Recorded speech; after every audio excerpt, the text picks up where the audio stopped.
Hello friends, Hindi साहित्य की इस क्लास में आपका बहुत बहुत स्वागत है, जिसमें हम हिंदी की गद्य विधाओं के अंतर्गत कहानी के क्वेश्चंस का आज अभ्यास करने वाले हैं। इससे पहले फ्रेंड्स उपन्यास के वीडियोस आ चुके हैं, उपन्यास के प्रश्नों का अभ्यास हम कर चुके हैं। अगर आप चाहें तो चैनल पर जाकर देख सकते हैं। और आज से हम कहानी के प्रश्नों का अभ्यास करेंगे। तो आइए देखते हैं। हिंदी कहानी का विकास कब से मानना उचित है? ए 1850, बी 1880, सी 1890, डी 1900। हिंदी कहानी का विकास कब से मानना उचित है? तो हिंदी कहानी का विकास फ्रेंड्स 1900 ईस्वी से माना जाता है, क्योंकि 1900 ईस्वी में इंदुमती नामक कहानी सरस्वती पत्रिका में छपी थी, जिसको कि सर्वमान्य रूप से हिंदी की पहली कहानी माना जाता है। यहीं से मानना उचित है। इनमें से किसे हिंदी की पहली कहानी माना जाता है? ए रानी केतकी की कहानी, बी राजा भोज का सपना, सी इंदुमती, डी दुलाई वाली। तो जैसा कि अभी बताया, कहानी को हिंदी की पहली कहानी माना जाता है। इंदुमती कहानी के लेखक कौन हैं? ए किशोरीलाल गोस्वामी, बी बंग महिला, सी शिव प्रसाद सितारे हिंद, डी मुंशी इंशा अल्लाह खां। इंदुमती नामक कहानी जो कि पहली कहानी मानी जाती है के लेखक कौन हैं? तो ऑप्शन ए किशोरीलाल गोस्वामी इंदुमती नामक कहानी के लेखक हैं। इनमें से किस आलोचक ने इंदुमती को हिंदी की पहली कहानी माना है? ए प्रेमचंद, बी आचार्य रामचंद्र शुक्ल, सी शिवदान सिंह चौहान, डी श्याम सुंदर दास। इनमें से किस आलोचक ने इंदुमती को पहली कहानी माना है? आचार्य शुक्ल ने इंदुमती नामक कहानी को हिंदी की पहली कहानी माना है। इंदुमती का प्रकाशन पहली बार सरस्वती पत्रिका में कब हुआ था? ए 1900 ईस्वी, बी 1902 ईस्वी, सी 1903 ईस्वी, डी 1910 ईस्वी। तो इंदुमती कहानी का प्रकाशन सरस्वती में 1900 ईस्वी में हुआ था। शिवदान सिंह चौहान ने कौन सी कहानी को शेक्सपियर के नाटक टेम्पेस्ट का अनुवाद बताया? ए दुलाई वाली, बी एक टोकरी भर मिट्टी, सी इंदुमती, डी 11 वर्ष का समय। तो इंदुमती नामक कहानी को शिवदान सिंह चौहान ने शेक्सपियर के नाटक टेम्पेस्ट का अनुवाद बताया।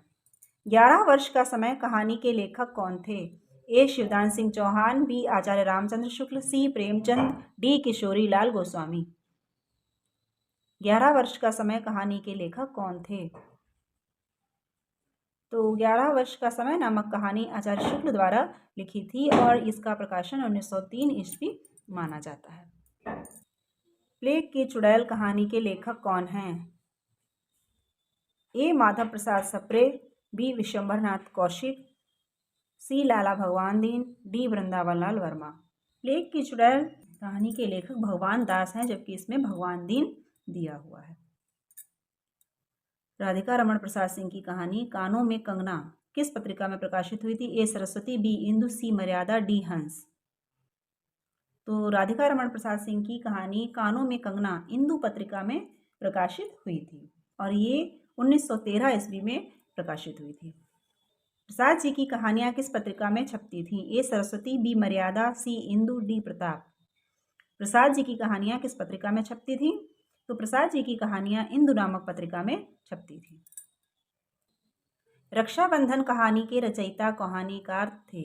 रक्षाबंधन कहानी के रचयिता कहानीकार कौन थे? ए कौशिक, बी प्रेमचंद, सी ज्वालादत्त शर्मा, डी वृंदावन लाल वर्मा। तो ए कौशिक जी विशंभर नाथ कौशिक रक्षाबंधन कहानी के रचयिता थे और ये कहानी फ्रेंड्स 1913 ईस्वी में प्रकाशित हुई थी। चंद्रधर शर्मा गुलेरी जी ने कुल कितनी कहानियां लिखी? ए 6, बी 4, सी 5, डी 3। तो ये लगभग सभी जानते होंगे, गुलेरी जी ने 3 कहानियां लिखी। एक सुखमय जीवन जो कि 1911 ईस्वी में प्रकाशित हुई थी, एक बुद्धू का कांटा जो कि 1914 ईस्वी में प्रकाशित हुई और एक सुप्रसिद्ध कहानी उसने कहा था जो कि 1915 ईस्वी में प्रकाशित हुई थी। उसने कहा था कहानी के लेखक का नाम बताइए। ए चंद्रधर शर्मा गुलेरी, बी प्रेमचंद, सी कौशिक, डी प्रसाद। तो गुलेरी जी ही उसने कहा था कहानी के लेखक हैं और ये कहानी 1915 ईस्वी में प्रकाशित हुई थी। इनमें से कौन सी कहानी चंद्रधर शर्मा गुलेरी की है? इनमें से कौन सी कहानी चंद्रधर शर्मा गुलेरी की है? ए उसने कहा था, बी सुखमय जीवन, सी बुद्धू का कांटा, डी उपयुक्त सभी। तो ये सभी कहानियां गुलेरी जी की हैं, इसलिए डी उपयुक्त सभी। उसने कहा था कहानी का प्रकाशन कब हुआ था? उसने कहा था कहानी का प्रकाशन कब हुआ था? ए 1910, बी 1915 ईस्वी, सी 1908 ईस्वी, डी 1920 ईस्वी। तो उसने कहा था नामक कहानी का प्रकाशन जैसा कि अभी बताया 1915 ईस्वी में हुआ था। प्रेमचंद पूर्व हिंदी कहानियों में सर्वश्रेष्ठ कहानी कौन सी है? ए रक्षाबंधन, बी ताई, सी उसने कहा था, डी राखी बंध भाई। तो प्रेमचंद से पूर्व जितनी कहानियां प्रकाशित हुई थी उसने कहा था उनमें से सर्वश्रेष्ठ कहानी थी। उसने कहा था कहानी का मूल विषय क्या है? ए आदर्श प्रेम जो त्याग और बलिदान के लिए प्रेरित करता है, बी कृषक जीवन का चित्रण, सी समाज सुधार की भावना, डी नैतिकता एवं उपदेशात्मकता। तो उसने कहा था कहानी का मूल विषय आदर्श प्रेम था जो त्याग और बलिदान के लिए प्रेरित करता है। प्रसाद जी का पहला कहानी संग्रह छाया कब प्रकाशित हुआ था? ए 1908 ईस्वी, बी 1910 ईस्वी, सी 1906 ईस्वी, डी 1912 ईस्वी।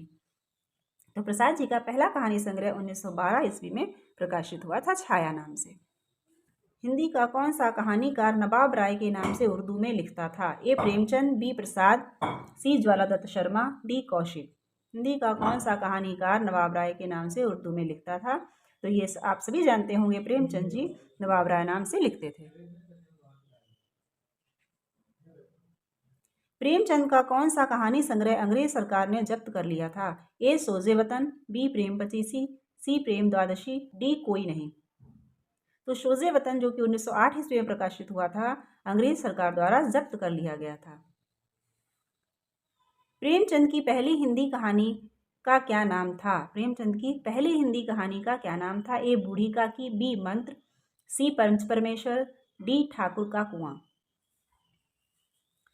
तो सी पंच परमेश्वर प्रेमचंद की पहली हिंदी कहानी थी। और फ्रेंड्स प्रेमचंद नाम से इनकी पहली कहानी 1910 ईस्वी में बड़े घर की बेटी प्रकाशित हुई थी जो कि प्रेमचंद नाम से थी और ये उर्दू में नवाब राय के नाम से लिखते थे। हिंदी भाषा और देवनागरी लिपि में इनकी पहली कहानी सौत 1915 ईस्वी में मानी जाती है। कुछ लोग पंच परमेश्वर को हिंदी की पहली कहानी मानते हैं और कुछ लोग सौत को इनकी पहली कहानी हिंदी की मानते हैं। वो 1915 ईस्वी में प्रकाशित हुई थी जबकि पंच परमेश्वर 1916 ईस्वी में प्रकाशित हुई थी और कफन को इनकी अंतिम कहानी माना जाता है। पंच परमेश्वर का प्रकाशन कब हुआ था? ए 1910 ईस्वी, बी 1912 ईस्वी, सी 1915 ईस्वी, डी 1916 ईस्वी। तो पंच परमेश्वर का प्रकाशन फ्रेंड्स 1916 ईस्वी में हुआ था। प्रेमचंद की अंतिम कहानी कौन सी मानी जाती है? ए शतरंज के खिलाड़ी, बी कफन, सी बड़े भाई साहब, डी लॉटरी। तो कफन जैसा कि भी बताया प्रेमचंद की अंतिम कहानी मानी जाती है जो कि 1936 ईस्वी में प्रकाशित हुई थी। ये देखिए आगे प्रश्न भी है, कफन का प्रकाशन वर्ष क्या है?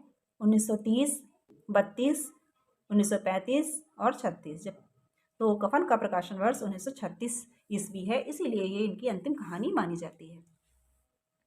मानसरोवर किसकी कहानियों का संकलन है? ए प्रेमचंद, बी प्रसाद, सी भगवती चरण वर्मा, डी यशपाल। तो मानसरोवर प्रेमचंद जी की कहानियों का संग्रह है जो कि 8 भागों में प्रकाशित हुआ है। इनमें से कौन सी कहानी प्रेमचंद की नहीं है? ए ईदगाह, बी नशा, सी पुरस्कार, डी सवा शेर गेहूं। तो ईदगाह, नशा और सवा शेर गेहूं ये प्रेमचंद जी की ही कहानियां हैं जबकि पुरस्कार नाम की कहानी प्रेमचंद की ना होकर प्रसाद की कहानी है। प्रेमचंद की कौन सी कहानी इनमें से आदर्शवादी नहीं है? ए पंच परमेश्वर, बी कफन, सी नमक का दरोगा, डी ईदगाह। तो जो कफन नामक कहानी है ये आदर्शवाद पर नहीं बल्कि यथार्थवाद पर आधारित कहानी है। प्रेमचंद की कहानियों के विषय में कौन सा कथन असत्य है? ए, प्रेमचंद की कहानियों में तीव्रतात्मकता अधिक है। बी, प्रेमचंद की कहानियों में कथा शिल्प का उत्तरोत्तर विकास हुआ है। सी, सन 1930 के बाद की कहानियों के कथानक संक्षिप्त एवं संश्लिष्ट हैं। डी, उनकी सभी कहानियां आदर्शवादी हैं। तो फ्रेंड्स यही डी आंसर आपका गलत है, क्योंकि उनकी सभी कहानियां आदर्शवादी नहीं हैं, कुछ कहानियां उनकी यथार्थवादी भी हैं। पूस की रात कहानी किस वर्ग में आएगी? ये यथार्थवादी, बी आदर्शवादी, सी चरित्र प्रधान, डी घटना प्रधान। तो पूस की रात भी कफन कहानी की ही भांति यथार्थवादी कहानियों में आएगी। निम्नलिखित सूचियों को सम्मिलित करते हुए सही विकल्प चुनिए। तो ये विकल्प मिले हुए हैं फ्रेंड्स, इस प्रकार के जितने भी क्वेश्चंस हैं उनमें लगभग मिले हैं। तो शतरंज के खिलाड़ी प्रेमचंद, आकाशदीप जयशंकर प्रसाद, रक्षाबंधन विश्वंभर नाथ शर्मा कौशिक, पंचलाइट जयशंकर प्रसाद। तो फ्रेंड्स आज यहीं पर विराम देते हैं। आज के 30 क्वेश्चंस हो चुके हैं। इससे आगे के क्वेश्चंस हम अगले वीडियो में देखेंगे। तो फ्रेंड्स वीडियो अच्छा लगे तो लाइक कर दीजिए, शेयर कर दीजिए और सब्सक्राइब करके बेल आइकन प्रेस कर दीजिए, ताकि इसी प्रकार के वीडियोज़ आपको आगे भी मिलते रहें। धन्यवाद।